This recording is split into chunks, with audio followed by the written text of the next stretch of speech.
Neimen, se her! Eller hør her, er det vel nå. Vi ser oss ikke så mye om dagen, vi hører oss selv, og dere hører oss, håper jeg. Olaf Alexander Tollefsen, velkommen tilbake. Endelig skal du inn og geeke ut om Star Wars igjen sammen med meg. Emanuel sliter litt med å se serier sånn generelt, så hvis ikke det er Cobra Kai liksom, så henger han ofte litt etter. Så det blir bare deg og meg, selv om Emanuel er her som tilskuer. Så skal vi nå snakke de 3 første episodene av Andor sesong 2, som også da blir den siste sesongen. Og vi kommer jo da til å gå inn på litt spoilers, fordi de episodene har jo vært ute nå nesten en uke, så tenker jeg det er greit. Og en heidundrende åpning, Olaf, i den første episoden. Og så hva var din reaksjon i starten her når du får en sånn åpning hvor ja, du kan jo gå inn på i detalj hvis du vil på hva som skjer der. Jeg synes jo det er veldig moro da, spesielt Andor som har, hva skal vi si, er av en litt slower burn enn det Star Wars tradisjonelt pleier å være, og var det i første sesongen. Bare braker løs med alt fra høyoktan actionscener til politisk drama, til styremøter så spennende at jeg trodde ikke det var mulig.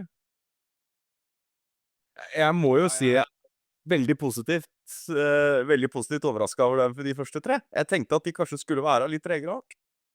Ja, altså jeg synes jo at det er en genial ting nå at de skal slippe 3 ganger, fordi det slet jeg med i sesong 1, at de slapp de 3 første. Det funket kjempebra som en sånn watch uten pause, hvor 1 og 2 var slow burn setup, og så var 3. episoden veldig eksplosiv.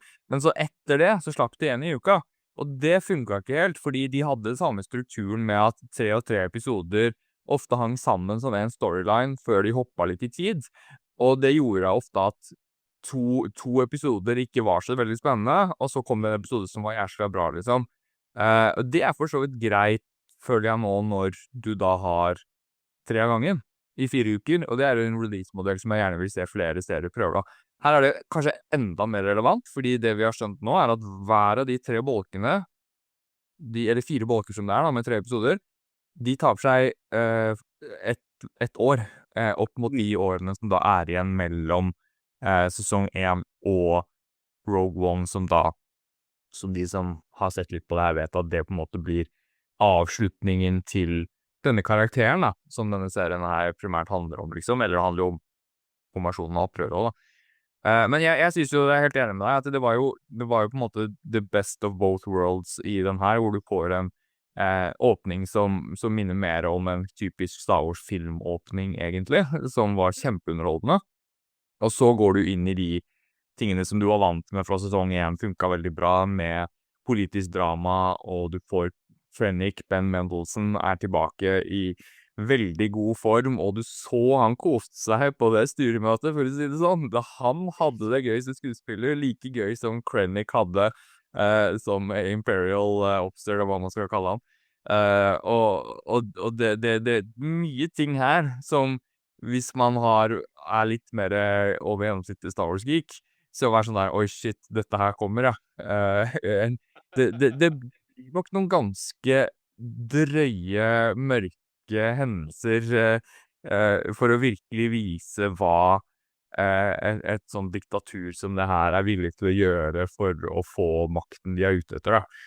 Med genocide og det å sette opp liksom farer, fiktive farer, eller skape farer som gjør at folk er redde for at de skal la imperiet da komme og fikse de problemene som imperiet selv har skapt for at folk skal tro at de trenger dem, ikke sant? Og det er jo veldig timely, altså det er jo så perfekt plassert i forhold til hva som foregår visse steder i verden her nå. Jeg skal ikke si det for høyt, for det skal ikke så mye til før videoene våre ikke får lov til å promoteres akkurat sånn som ting er akkurat nå. Det er litt skremmende i seg selv, men sånn er det. Men i hvert fall så synes jeg at den serien i de 3 første episodene treffer den perfekte balansen. Jeg synes det er omtrent en like kul åpning som sesong 1 var med de 3 første overall. Men jeg tror at jeg kommer til å sitte igjen med et bedre helhetsinntrykk av sesong 2, basert på hva jeg tror kommer til å skje enn sesong 1. Selv om jeg likte sesong 1 veldig godt, så er det jo fortsatt en Så den er så halvdel.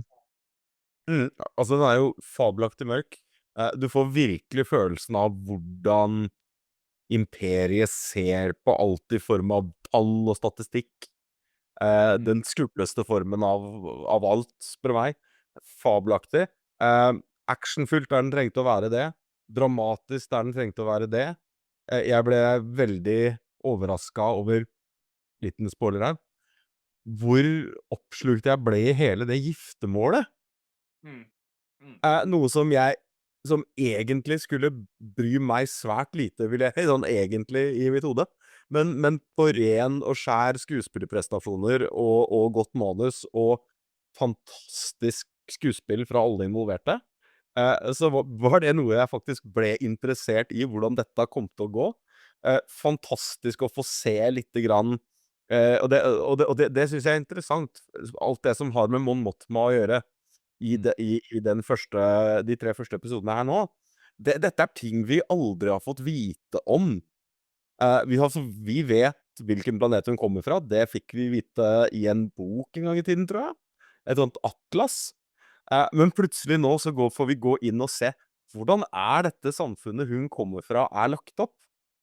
Og de har sitt eget språk og hele pakka. Det var utrolig spennende å få lov til å se det nå.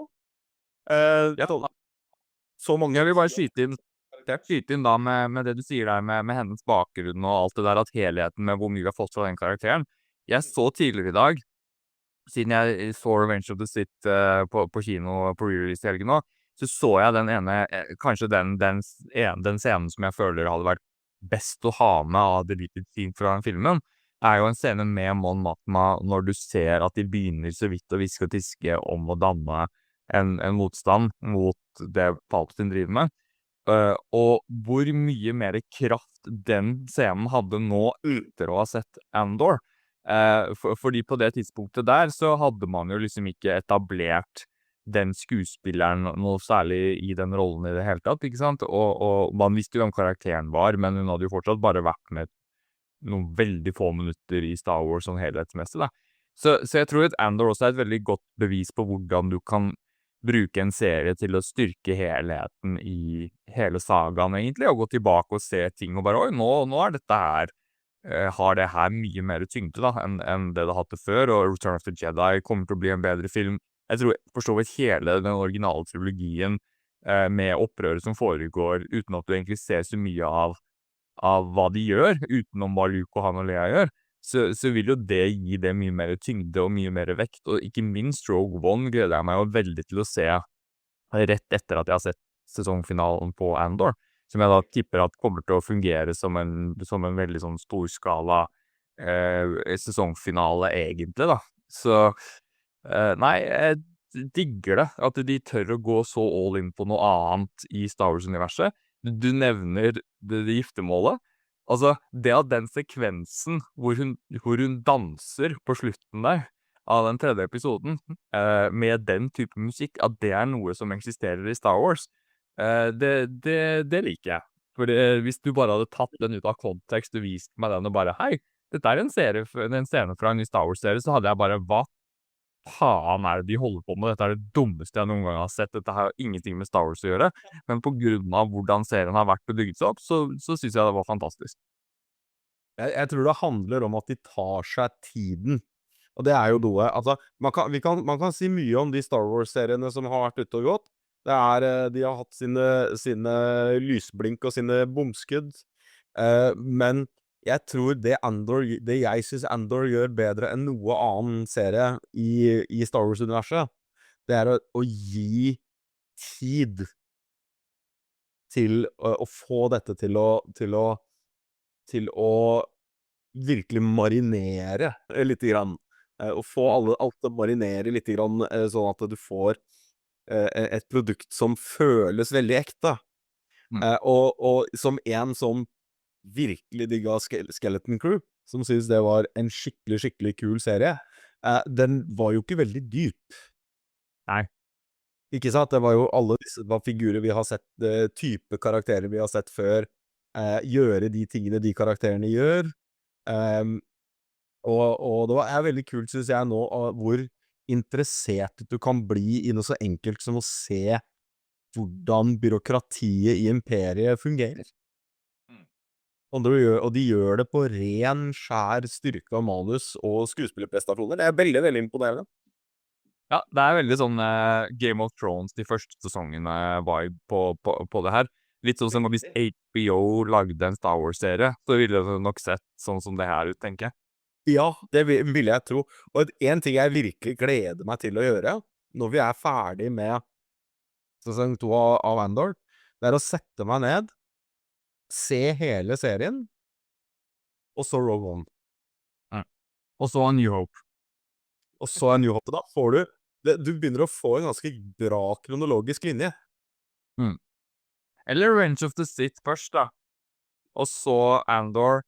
Og så Men altså, det er jo litt morsomt, da, fordi ok, ikke med Revenge of the Sith, men med Andor, så er det jo sånn at basically jeg vil jo anta ut fra det jeg har skjønt, da, at sesong 2 egentlig slutter på en måte basically omtrent samme dag eller uka eller whatever som Rogue One begynner. Og Rogue One slutter jo samme dag som A New Hope begynner. Så du har jo en sånn continuation der nå mellom de to filmene og de to sesongene av Andor som er ganske gøy, da. Men nå har vi snakka nok om det her, for vi skal snakke mer om Andor de 3 neste ukene også. Som altså vi skal spare litt av entusiasmen til det skjer enda mer. Bare en siste ting. En liten sånn derre teori, det er jo bare sånn, det ville vært naturlig da, men jeg får sånn 50-50 nå på, kommer vi til å se The Man himself i senatet, Palpatine? Jeg synes jo det ville nesten vært rart hvis han ikke hadde en bitteliten rolle. Det hadde vært veldig gøy. Jeg hadde hoppet og klappet for det. Og få se han presentere seg selv slik han ville gjort, som mer den ærverdige gamle keiseren, for han lurte dem alle. Så det har vært så gøy å få se han, med hvordan han ser ut, og med den stemmen han har, Ian McDiarmid, gjøre den varianten av keiseren, og det tror jeg hadde vært veldig gøy.